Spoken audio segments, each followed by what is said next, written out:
E nós temos um conceito de Messias que é bem diferente do Messias que eu ouvi entre os judeus. Eu adoraria que você explicasse isso aqui. Em linhas gerais, a palavra Messias significa ungido. O que é ungir?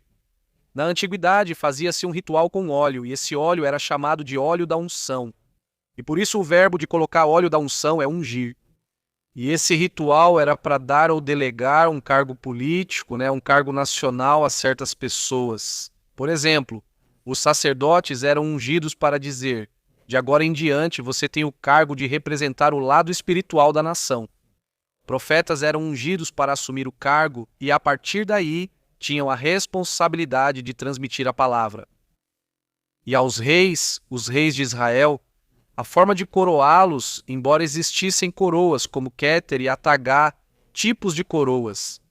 A forma como se coroa um rei é por meio de um óleo de unção. Portanto, quando nós dizemos o Messias, estamos nos referindo a um rei. Um rei não é uma pessoa que fica contando parábolas e fazendo milagres.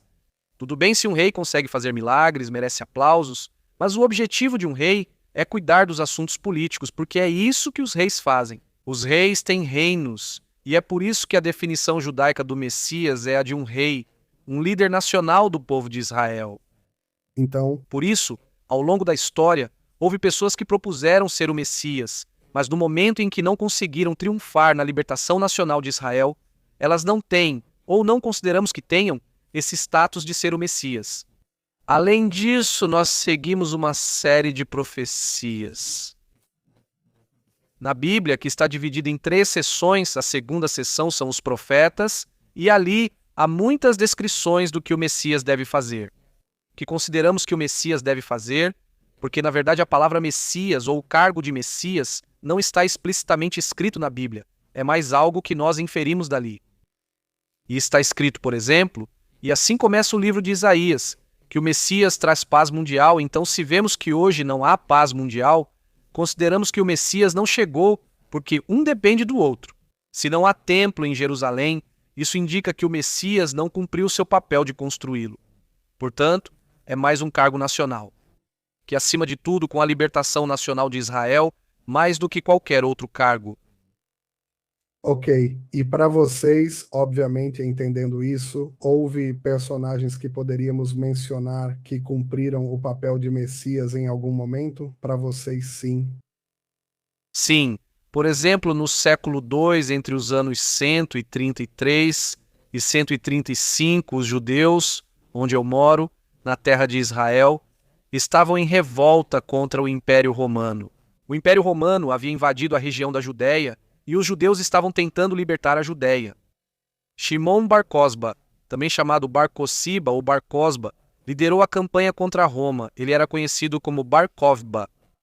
Bar Kokhba, él fue Líder que foi um rei que, no momento em que ele tenta libertar a Judéia das mãos de Roma e ele tem vitórias militares, ele consegue libertar parte de Jerusalém e outras áreas de Israel.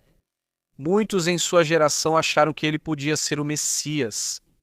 Então, daqui nós aprendemos em nível histórico que se os sábios daquela geração, que foram sábios muito grandes como Rabi Akiva, Rabi Israel, se eles consideraram que Bar Cosba era potencial para ser o Messias, significa que para ser potencial para ser o Messias, é preciso ser um guerreiro, uma pessoa que tenta libertar Israel, claro, uma pessoa próxima da Torá, etc. Então, ele é um dos muitos exemplos, mas no momento em que Roma vence Bar Cosba e tiram a vida de Bar Cosba, nesse momento ele é descartado como Messias, porque não conseguiu vencer, mas sim foi vencido. Se ele foi derrotado por Roma como Bar Cosba, então não atende à nossa expectativa de Messias. Ok. E outra pergunta ainda sobre o Messias, incluindo Jesus. O que então era Jesus ou o que significou Jesus no judaísmo? Bem, minha perspectiva é que Jesus foi um judeu que viveu no século I. Que ele tinha ideias que, na minha opinião, não estavam totalmente alinhadas com as ideias da Torá. E por isso ele foi revolucionário.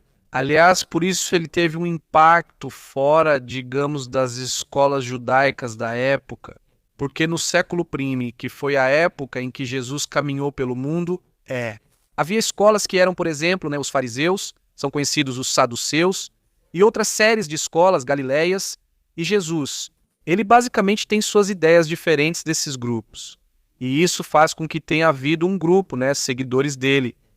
Posteriormente, depois de Jesus, as ideias que Jesus propôs foram adotadas por pessoas externas ao povo de Israel, pessoas em cultos mistéricos, pessoas no mundo greco-romano, e assim ocorre uma fusão de ideias do judaísmo que se fundem com ideias externas ao judaísmo do mundo greco-romano. E assim começa-se a interpretar um Jesus que nenhum dessa geração conheceu.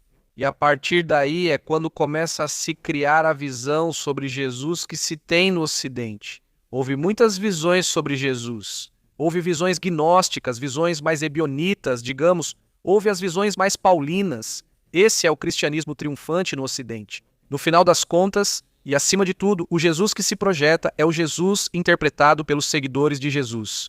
Acredito que o Jesus original foi alguém com ideias revolucionárias, nem sempre alinhadas com a corrente principal. Mas ele foi um judeu da Judéia, ou seja, Não. o personagem em si não me parece tão importante. Para mim, o foco está nas consequências dele. É isso que gosto de entender. Qual o impacto de uma pessoa mais do que quem ela é? Sim, entendo, né? O raciocínio que você quer desenvolver, de que na verdade não. O personagem para você não importa tanto, mas sim o que a crença sobre esse personagem causou. E eu entendo onde pode haver muita confusão. Então, seguindo essa linha, eu gostaria que você pudesse explicar, porque eu entendo que há muita confusão em Isaías 53. Isaías 53 gera muita confusão, especialmente do ponto de vista judaico. Ou seja, gera muita confusão sobre como o cristão interpreta isso. Pronto. Isaías é um livro que o autor de Isaías espera que você leia o livro todo. Eu não me refiro a você, refiro-me ao leitor. Porque o que acontece muitas vezes na apologética, que tenta colocar lentes cristológicas na leitura da Bíblia, é que pegam versículos muito específicos da Bíblia para tentar justificar sua causa. Por exemplo, dizem, olha, o Messias deve nascer de uma virgem. Por quê? Pegam um trecho do versículo e perguntam, por que está escrito virgem aqui, sendo que não está escrito na Septuaginta, dá para entender, mas então fazem o mesmo com Isaías 53. Dizem, olha, no capítulo de Isaías 53 se fala de um servo que sofre. Ele sofre pelos pecados de... Não está muito claro, mas fica muito claro se você ler o capítulo anterior, mas isso é o que as pessoas não fazem. Então te dizem, olha, Isaías 53 fala de um servo que sofre pelos pecados do mundo, mas não diz isso. Se as pessoas fizerem o que o autor de Isaías espera que façam, que é ler o livro de Isaías. A gente percebe que quando se menciona um servo no livro de Isaías, servo significa um ajudante, não um animal, mas uma pessoa que presta serviço. O servo no livro de Isaías é Israel. Ele diz isso repetidas vezes em Isaías 41, 43, 46, e toda vez que vocês procurarem diz, ou meu servo Jacó, ou meu servo Israel, ou meu servo Jacó, uma e outra vez. Porque eu, se leio Harry Potter, toda vez que aparece a palavra o Lorde das Trevas, eu entendo que está falando de Voldemort. É o vilão de Harry Potter. Porque se alguém chega para mim e diz, não, olha, no capítulo 53 de Harry Potter, quando fala o Lorde das Trevas, não é o Voldemort. É um personagem de outra saga, de um livro que nem sequer é canônico em Harry Potter e que séculos depois vamos introduzir ali. Esse é o Lorde das Trevas, do capítulo 53 de Harry Potter. Mas, irmão, se eu leio todo o Harry Potter e toda a saga e todo o conjunto de todos os volumes de Harry Potter, eu entendo que o Lorde das Trevas é Voldemort. Isaías 53, e ele fala Leabdil, separando ideias. Era só uma analogia para entender como um autor pode te dizer uma coisa, como um epíteto para tentar te dizer outra. Então, o mesmo acontece no livro de Isaías. Se todo Isaías está te dizendo que o servo é Israel, por que no capítulo 53 não seria? Então, basicamente, essa é a leitura judaica. A leitura judaica é ler todo o contexto, ler, claro, o idioma original. E o idioma original, na verdade, é um pouco engraçado, porque ali está no plural em vários casos. Diz Lamô, que é a palavra no plural deles. Então, que existem muitos Jesuses não faz sentido. Por isso é importante a tradução, o contexto, e além disso, não há mais nada. Entendendo isso, percebe-se que o cristianismo substituiu a Torá pelo Novo Testamento e passou a interpretar trechos como Isaías 53 em benefício próprio. Mas você acabou de levantar um ponto muito interessante, e eu acho que já falei sobre isso talvez alguma vez, porque atualizamos. Eu lancei uma frase e é esta.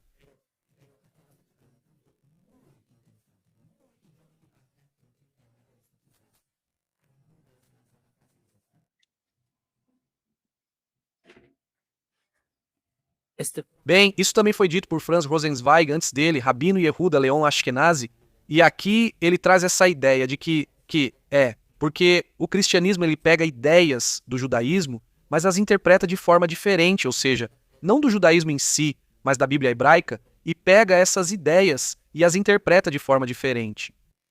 Porque o que faz é uma mitologização e uma humanização de Israel. A leitura cristã sob o olhar sociológico é algo muito interessante.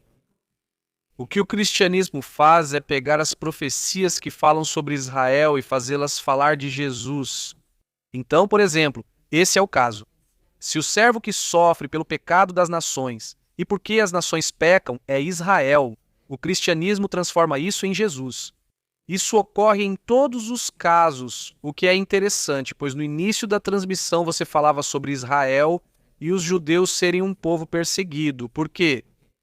Porque eu acho que tem muitos efeitos. No sentido de que se a narrativa da consciência ocidental, porque a consciência ocidental se desenvolve em paralelo ao crescimento do cristianismo, historicamente falando, quando Roma cai, ambos se desenvolvem em paralelo. Se no ethos cristão os pecados são absolvidos ou expiados pela morte de Jesus e Israel, é esse judeu das nações, o judeu das nações, Israel, o sangue dele é o que expia nossos pecados. Ou seja, destruir Israel. Israel é uma necessidade que as nações precisam para poder compensar os pecados das nações. Falei coisas muito profundas, novamente, é algo que ainda não disse na minha página e por isso ainda não articulei, em palavras mais simples, como o resto das coisas que já disse até agora. Mas o ponto é que sim, há a visão, acho que além da briga que se vê em círculos de apologistas, de não, o versículo de Daniel 9 diz X, não, diz Y, não. Isaías 9:6 diz X, não, diz Y. Esses debates estão na minha página, tenho 1000 desses, mas a raiz disso talvez seja que o papel de Israel foi atribuído ao personagem Jesus e talvez a leitura original seja que não é Jesus quem cumpre isso, e sim Israel. E por que surge essa visão? Eu penso que é porque Israel foi destruído, o reino judeu foi destruído por Roma, e no momento em que não existe um país judeu, Roma, ou seja, Roma destrói a Judéia no ano 60-70, desculpa. E assim, nós judeus fomos para o exílio, dispersos pelo mundo, e como a Judéia foi destruída, não há um centro nacional onde o judeu possa alcançar seu objetivo de ser luz para o mundo. E por isso as nações, ao conhecerem a ideia de ser luz para o mundo, precisam personificá-la em algo. Como Israel está disperso e sofrendo, não se pode personificar o ideal nesse povo, então ele é colocado em Jesus. Hoje, quando o povo de Israel pôde voltar à nossa terra ancestral, novamente por isso há uma transferência da ideia de Jesus para Israel. Veja, Jonathan, que antes o cristianismo era anti-sionista. Hoje em dia, há facções do cristianismo que se aproximam mais do sionismo. Há até facções cristãs que se vestem como judeus e tentam simular o hebraico, colocam esse manto judeu chamado talit e tocam um shofar. Por que, de repente, se a essência do cristianismo era tão antijudaica, por que na modernidade começaram a se aproximar tanto do povo judeu? Justamente por isso. Porque o povo judeu voltou para sua terra, estamos no renascimento nacional de Israel, e isso é a reivindicação dessa humanização e mitologização que tinham feito com as profecias, tirando-as do contexto nacional e colocando-as em um personagem. Sim, simples. Isso obviamente se entende. Obviamente, esclarecendo já todo esse contexto histórico, eu gostaria de ir trazendo um pouco mais para a realidade o que o judaísmo enfrenta hoje em dia, moderno, obviamente, diante de tantas religiões. Como a identidade judaica é afetada, como nessa mistura de culturas e tudo isso. Queria que você chegasse nesse ponto. Bom, justamente durante 2000 anos, o judeu correu mais perigo de assimilação desse contato, porque se o povo judeu estava disperso entre as nações, era muito mais fácil que a gente se diluísse. Como aconteceu com todos os outros povos do mundo. Quando outras capitais do mundo foram destruídas, as capitais dos assírios, dos amorreus, dos jebuseus e de todos esses povos, uma vez que seus centros culturais foram destruídos, eles desapareceram. Com o judeu isso não aconteceu. Então, o que realmente aconteceu é que nós, judeus, ao longo do tempo, absorvemos muitas das características das nações. Por exemplo, se você observar como os judeus ultra-ortodoxos askenazes se vestem, eles usam um chapéu que parece de raposa e usam um casaco. Por quê? Porque era assim que a aristocracia polonesa do século XVII se vestia. Então eles adotaram essa vestimenta até hoje. Ou porque os sefarditas, pessoas do mundo sefardita, rezam com certas tonalidades em Macã. Macã é uma escala musical do mundo islâmico. Então significa que os judeus adotaram a música do mundo islâmico e a incorporaram à liturgia judaica. E assim, ao longo da história, soubemos pegar coisas que são boas para o povo judeu e as incorporamos no povo de Israel. Mas hoje, como você disse, é troca. Atualmente, o risco de Israel ser assimilado é quase nulo graças ao Estado de Israel, pois lá não pode haver assimilação. O judeu agora está em um país judeu onde a troca é com a cultura judaica e, ou seja, não tem erro. Só para finalizar, Jonathan, pois preciso sair em breve. Ele disse, e isso eu ouvi desse mesmo, não ouvi dele, ouvi do aluno dele, que é meu rabino, que disse, porque se diz que Israel é escolhido entre as nações, o que isso significa? Que Deus escolheu um polonês, escolheu um colombiano e escolheu um marroquino, e a todos esses misturou e colocou em Israel, e esse é o povo de Israel. Ou seja, o povo de Israel somos justamente essas centelhas que recolhemos nas nações ao longo da história. E essas centelhas, o que significa? As pessoas que se juntam, as ideias que se juntam, as culturas que se juntam, e isso nós trouxemos agora para o Estado de Israel. E é por isso que Israel pode sim ser essa resposta para o mundo. Porque todo esse choque, imagina, hoje em dia o Islã lutando contra o cristianismo e todas essas, um monte de ideias todas se matando, mas em Israel convivemos com todas as ideias. Como podemos conviver? Como podemos conviver um judeu sefardita com um askenazi, se ambos viemos, um do mundo, digamos, da herança do mundo cristão e o outro da herança do mundo islâmico? Como isso é possível? Justamente por isso. A propósito, meus dois sobrenomes refletem essa tensão que existe. Como isso é possível? A resposta é que esse é o ponto em que Hashem escolheu entre as nações, e é daí que virá a resposta para a humanidade. Israel é a ponte para que o mundo tenha paz algum dia, pensará Hashem. E obrigado, Jonathan, pelo convite e ao público que nos assistiu. Lembrem-se do meu canal Filosofia Judaica e do Barberia Podcast. Grande abraço, Jonathan, obrigado pelo convite. Saudações ao Ierko. Ierko já precisa ir, pessoal. Isso foi um aperitivo que o Ierko nos proporcionou aqui, então, muito agradecido ao Ierko por nos permitir essa conversa. Esperamos conversar novamente em algum momento e por mais tempo. Obrigado. E para você, minha última mensagem às pessoas é que sejam boas pessoas. Tudo isso de judeu, cristão e toda a história, é muito bonito saber toda essa literatura e tudo isso. O mais importante é ser uma boa pessoa. Prefiro alguém que não conheça esses livros, mas seja uma boa pessoa. Esse é meu recado para vocês. Ajudem o mundo, melhorem e um abraço para Jonathan. Saudações, Ierko, assim mesmo, tão bom.